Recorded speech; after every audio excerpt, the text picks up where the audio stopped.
Hi hello ನಮಸ್ಕಾರ ಎಲ್ಲರಿಗೂ. Welcome back my Umesh Infotech YouTube channel.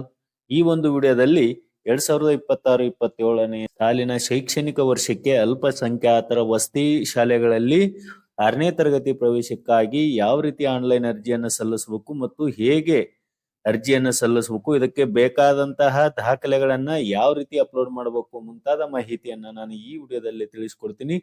ಅದಕ್ಕೂ ಮುಂಚೆ ಯಾರೆಲ್ಲ ಇದೇ ಮೊದಲು ನನ್ನ ಯೂಟ್ಯೂಬ್ ಚಾನಲ್ ಅನ್ನು ನೋಡ್ತಾ ಇದ್ರೆ ದಯವಿಟ್ಟು ಸಬ್ಸ್ಕ್ರೈಬ್ ಮಾಡಿಕೊಂಡು ಪಕ್ಕದಲ್ಲಿ ಕಾಣುವ ಬೆಲ್ ಬಟನ್ ಮೇಲೆ ಕ್ಲಿಕ್ ಮಾಡಿ ಆಲ್ ಅಂತ ಸೆಲೆಕ್ಟ್ ಮಾಡ್ಕೊಳ್ಳಿ. ಸ್ನೇಹಿತರೆ, ಈ ಒಂದು ಅಲ್ಪಸಂಖ್ಯಾತರ ವಸತಿ ಶಾಲೆಗಳಿಗೆ ಅರ್ಜಿಯನ್ನು ಸಲ್ಲಿಸಬೇಕಾದ್ರೆ ನೀವು 2 ವೆಬ್ಸೈಟ್ಗಳ ಮೂಲಕ ನೀವು ಲಾಗಿನ್ ಆಗಬಹುದಾಗಿದೆ. ಒಂದು ಇಲ್ಲಿ ಕಾಣಿಸ್ತಾ ಇದೆಯಲ್ಲ, ಇಲ್ಲಿ DOM ಡಿಪಾರ್ಟ್ಮೆಂಟ್ ಆಫ್ ಮೈನಾರಿಟಿ .ಕರ್ನಾಟಕ.ಗವರ್ನಮೆಂಟ್ ಇನ್ ಅಂತ ಹೊಡೆದ್ರೆ ನಿಮ್ಗೆ ಈ ರೀತಿ ಒಂದು ಅಲ್ಪಸಂಖ್ಯಾತರ ಒಂದು ನಿರ್ದೇಶನಾಲಯದ ಒಂದು ವೆಬ್ಸೈಟ್ ನಿಮಗೆ ಲಭ್ಯ ಆಗುತ್ತೆ.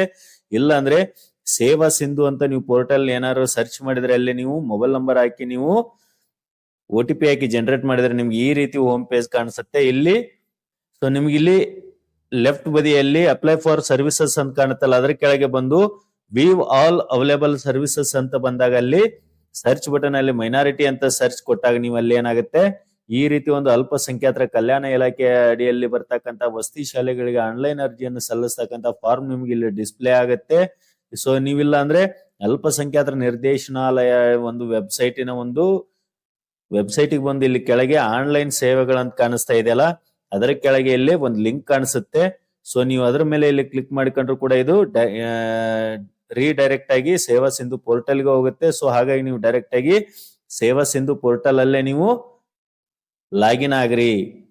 ಸೊ ಇಲ್ಲಿ ಮೊದಲಿಗೆ ಅಪ್ಲಿಕೇಶನ್ ಡೀಟೇಲ್ಸ್ ಅಂತ ಬರುತ್ತೆ. ಅಪ್ಲಿಕೇಶನ್ ವಿವರಗಳು, ವಿವರವಾದ ಪ್ರವೇಶಾದಿ ಸೂಚನೆ ಮತ್ತು ವಸತಿ ಶಾಲೆಗಳ ಪಟ್ಟಿಗಾಗಿ ಇಲ್ಲಿ ಕ್ಲಿಕ್ ಮಾಡಿ ಅಂತ ಇದೆ. ಸೊ ನೀವು ಅದನ್ನ ಕೆಳಗೆ ಕಾಣಿಸ್ತಕ್ಕಂತಹ ಲಿಂಕ್ ಮೇಲೆ ಕ್ಲಿಕ್ ಮಾಡಿ ಡೌನ್ಲೋಡ್ ಮಾಡ್ಕೊಂಡು ನೀವು ಅದನ್ನ ಒನ್ ಟೈಮ್ ಸರ್ಚ್ ಮಾಡ್ಕೊಳ್ರಿ. ಇಲ್ಲಿ ನೀವು ಕರ್ನಾಟಕದ ನಿವಾಸಿ ಅಂತಿದ್ದಲ್ಲಿ ಇಲ್ಲಿ ಎಸ್ ಅಂತ ಕೊಡ್ರಿ ಫಸ್ಟ್ ಆಪ್ಷನ್. ನಂತರ ರೆಸಿಡೆನ್ಶಿಯಲ್ ಸ್ಕೂಲ್ ಸೆಲೆಕ್ಷನ್ ಡಿಸ್ಟಿಕ್ ಅಂತ ಕೇಳ್ತಾ ಇದೆ. ನಿಮ್ಮ ಒಂದು ಜಿಲ್ಲೆಯನ್ನ ನೀವು ಇಲ್ಲಿ ಸೆಲೆಕ್ಟ್ ಮಾಡ್ಕೊಳ್ಬೇಕಾಗತ್ತೆ. ಇಲ್ಲಿ ಜಿಲ್ಲೆಯನ್ನ ಸೆಲೆಕ್ಟ್ ಮಾಡ್ಕೊಂಡ ನಂತರ ನಿಮ್ಮ ಒಂದು ತಾಲೂಕನ್ನ ಇಲ್ಲಿ ಸೆಲೆಕ್ಟ್ ಮಾಡ್ಕೊಳ್ರಿ. ನಂತರ ಆ ತಾಲೂಕಿನೊಳಗಿರ್ತಕ್ಕಂತಹ ವಸತಿ ಶಾಲೆಗಳ ಒಂದು ಲಿಸ್ಟ್ ಇಲ್ಲಿ ನಿಮ್ಗೆ ಡಿಸ್ಪ್ಲೇ ಆಗುತ್ತೆ. ಸೊ ಈ ರೀತಿ ನೀವು ಕ್ಲಿಕ್ ಮಾಡ್ಕೊಳ್ಬೇಕು.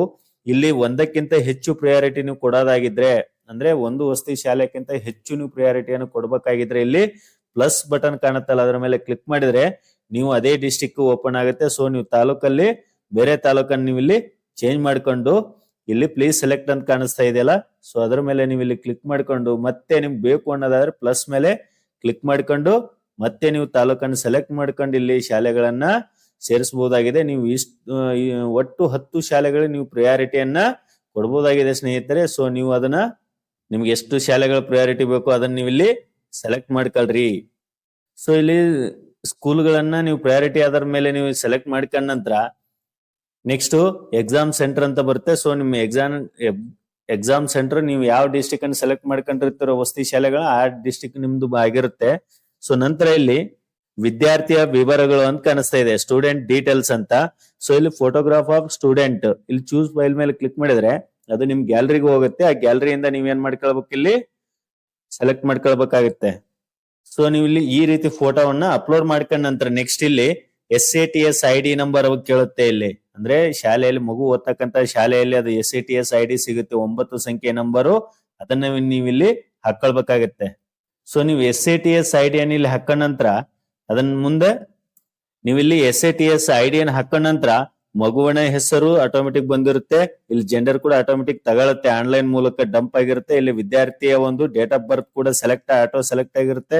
ಫಾದರ್ ನೇಮ್ ಮತ್ತು ವಿದ್ಯಾರ್ಥಿ ಓದ್ತಕ್ಕಂತಹ ತರಗತಿ, ಶಾಲೆಯ ಹೆಸರು, ಶಾಲಾ ವಿಳಾಸ, ಜಿಲ್ಲೆ, ತಾಲೂಕು, ಇದಿಷ್ಟು ಮಾಹಿತಿ ನೀವು ಬರೀ SATS ನಂಬರ್ ಅನ್ನು ಎಂಟ್ರಿ ಮಾಡಿದ್ರೆ ಸಾಕು, ಅದು ಆಟೋಮೆಟಿಕ್ ಜನರೇಟ್ ಆಗುತ್ತೆ. ಅಲ್ಲಿ ಇದಿಷ್ಟು ವಿದ್ಯಾರ್ಥಿ ವಿವರಗಳನ್ನ ಎಂಟ್ರಿ ಮಾಡ್ಕೊಂಡ ನಂತರ ನೆಕ್ಸ್ಟ್ ಇಲ್ಲಿ ಏನೈತಪ್ಪ ಅಂದ್ರೆ fathers or mothers guardian name details ಅಂತ ಕೇಳ್ತಾ ಇದೆ. ತಂದೆ ಅಥವಾ ತಾಯಿಯ ಪೋಷಕರ ವಿವರಗಳು, ಇಲ್ಲಿ ಅವರ ಒಂದು ಉದ್ಯೋಗ ಏನು ಅಂತ ಇಲ್ಲಿ ಹಾಕ್ಬೇಕಾಗತ್ತೆ. ಫಾದರ್ ಆರ್ ಮದರ್ದು ಯಾರ್ದಾದ್ರೂ ಒಬ್ಬರದ್ದು ಹಾಕ್ರಿ ಇಲ್ಲಿ. ಹಾಗೆ ಇಲ್ಲಿ ಪ್ರಸ್ತುತ ವಿಳಾಸದ ವಿವರಗಳು ಅಂತ ಕಾಣಿಸ್ತಾ ಇದಾವಲ್ಲ, ವಿದ್ಯಾರ್ಥಿ ಒಂದು ಆಧಾರ್ ಕಾರ್ಡ್ ಅಲ್ಲಿರೋ ಒಂದು ವಿಳಾಸವನ್ನ ನೀವು ಇಲ್ಲಿ ಸೆಲೆಕ್ಟ್ ಮಾಡ್ಕೊಳ್ರಿ. ಜಿಲ್ಲೆಯನ್ನು ಸೆಲೆಕ್ಟ್ ಮಾಡ್ಕೋಬೇಕು. ನಂತರ ತಾಲೂಕು, ಹಾಗೆ ವಿದ್ಯಾರ್ಥಿಯ ಊರ್ ಯಾವ್ದು ಅಂತ ಅದನ್ನ ನೀವು ಇಲ್ಲಿ ಸೆಲೆಕ್ಟ್ ಮಾಡ್ಕೊಳ್ರಿ. ಲಾಸ್ಟ್ ಪಿನ್ ಕೋಡ್ ಸೆಲೆಕ್ಟ್ ಮಾಡ್ರಿ. ಇಷ್ಟು ವಿದ್ಯಾರ್ಥಿಯ ಒಂದು ಪ್ರಸ್ತುತ ವಿಳಾಸವನ್ನು ಸೆಲೆಕ್ಟ್ ಮಾಡ್ಕೊಂಡ ನಂತರ ಇಲ್ಲಿ ಮೇಜರ್ ಆಗಿ ವಿದ್ಯಾರ್ಥಿ ಮತ್ತು ಜಾತಿ ಮತ್ತು ಆದಾಯ ಪ್ರಮಾಣ ಪತ್ರವನ್ನ ನೀವು ಇಲ್ಲಿ ಎಂಟರ್ ಮಾಡ್ಬೇಕು. ಧರ್ಮ ಇದ್ದಲ್ಲಿ ಹಿಂದೂನ ಯಾವ್ದು ಅಂತ ಸೆಲೆಕ್ಟ್ ಮಾಡ್ಕೊಳ್ರಿ. ಇಲ್ಲಿ ವರ್ಗ ಯಾವ ಒಂದು ಕೆಟಗರಿ ಒಳಗ್ ಬರ್ತೀರಿ ಅದನ್ನು ಕೂಡ ಸೆಲೆಕ್ಟ್ ಮಾಡ್ಕೊಂಡು ನಂತರ ಸಬ್ ಕೆಟಗರಿ ಅಂತ ಬರ್ತಿದೆ. ಇತ್ತೀಚೆಗೆ SC ಯಲ್ಲಿ ಬೇರೆ ಬೇರೆ ಕೆಟಗರಿ ABC ಅಂತ ಮಾಡಿದ್ದಾರೆ. ಸೊ ನಿಮ್ಮ ಒಂದು ಜಾತಿ ಯಾವ ಒಂದು ಕೆಟಗರಿ ಒಳಗ್ ಬರುತ್ತೆ ಅಂತಕ್ಕಂಥ ಮಾಹಿತಿ ನಿಮ್ಗೆ ಗೊತ್ತಿಲ್ಲ ಅಂದ್ರೆ ನಂಗೆ ದಯವಿಟ್ಟು ಇನ್ಬಾಕ್ಸ್ ಅಲ್ಲಿ ಮೆಸೇಜ್ ಮಾಡ್ರಿ. ನಾನು ಯಾವ ಜಾತಿ ABC ಒಳಗ್ ಬರುತ್ತೆ ಅಂತ ನಾನು ತಿಳಿಸ್ಕೊಡ್ತೀನಿ. ಸೊ ನಂತರ ಇಲ್ಲಿ ವಿದ್ಯಾರ್ಥಿ ಒಂದು ಪ್ರಮಾಣ ಪತ್ರ ಸಂಖ್ಯೆಯನ್ನ ನೀವು ಇಲ್ಲಿ ಹಾಕೋಬೇಕು. ಜಾತಿ ಪ್ರಮಾಣ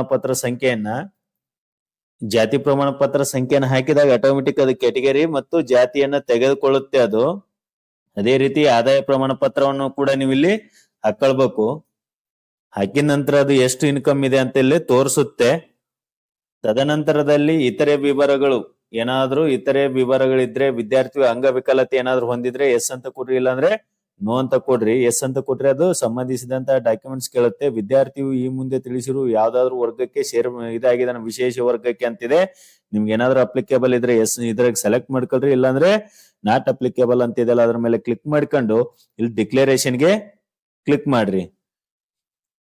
ಮಾಡಿದ ನಂತರ ಇಲ್ಲಿ ಕೆಳಗೆ ಕ್ಯಾಪ್ಚಾ ಏನ್ ಕಾಣಿಸ್ತಾ ಇದೆ ಆ ಕ್ಯಾಪ್ಚಾವನ್ನ ಎಂಟರ್ ಮಾಡ್ರಿ. ಇಲ್ಲಿ ನಂತರ ಇಲ್ಲಿ ಡ್ರಾಫ್ಟ್ ಅಂತ ಕಾಣುತ್ತಲ್ಲ ಅದ್ರ ಮೇಲೆ ಸೇವ್ ಮಾಡ್ಕೊಳ್ರಿ ಫೈಲು.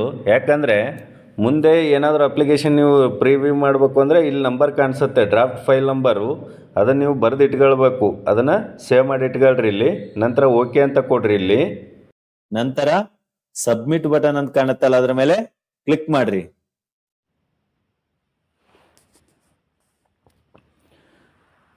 ಸೊ ಸಬ್ಮಿಟ್ ಕೊಟ್ಟಾದ್ಮೇಲೆ ಈ ರೀತಿ ಬರ್ತಿದೆ, ಸಬ್ಮಿಷನ್ ಲೊಕೇಶನ್ ನಾಟ್ ಸೆಲೆಕ್ಟೆಡ್ ಅಂತೇಳಿ. ಯಾಕಪ್ಪ ಅಂತಂದರೆ ಇದು ಟೆಕ್ನಿಕಲಿ ಎರರಿಂದ ಬರ್ತಿದೆ. ಸೊ ಯಾರು ಕೂಡ ಇಲ್ಲಿ ಪ್ಯಾನಿಕ್ ಆಗೋ ಅವಶ್ಯಕತೆ ಇರೋದಿಲ್ಲ. ಸೊ ಒಂದೆರಡು ದಿನ ಬಿಟ್ಟು ಅಪ್ಲಿಕೇಶನನ್ನು ಹಾಕ್ರಿ. ಇನ್ನೂ ಹೆಚ್ಚಿನ ಏನಾದರೂ ಗೊಂದಲಗಳಿದ್ದಲ್ಲಿ ದಯವಿಟ್ಟು ನನ್ನನ್ನು ಕಾಂಟ್ಯಾಕ್ಟ್ ಮಾಡಿರಿ ಅಂತ ಹೇಳ್ತಾ ಈ ವಿಡಿಯೋ ಒಂದು ವೇಳೆ ನಿಮ್ಗೆ ಇಷ್ಟ ಆಗಿದ್ರೆ ದಯವಿಟ್ಟು ಲೈಕ್ ಮಾಡಿ, ಶೇರ್ ಮಾಡಿ, ಹಾಗೆ ಸಬ್ಸ್ಕ್ರೈಬ್ ಮಾಡಿ ಅಂತ ಹೇಳ್ತಾ ಎಲ್ಲರಿಗೂ ವಂದನೆಗಳು.